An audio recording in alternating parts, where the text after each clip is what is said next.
ब्राह्मण भोजन करेनाई अपना जीवन के सबसे उच्च धर्म कमेनाई। चलू ना देखा दै छी बूढ़ा बाबा लग में 2 दिना महादेव पूजा भेलैया ने, आई ब्राह्मण भोजन छै।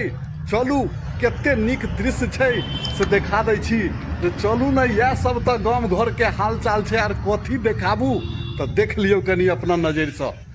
देखियो श्रीमान, हरिहरपुर पंचायत में बूढ़ा बाबा स्थान पर 2 दिन महादेव पूजा भेलैया। महादेव पूजा संपन्न उपरांत के बाद ब्राह्मण भोजन भ रहल छै।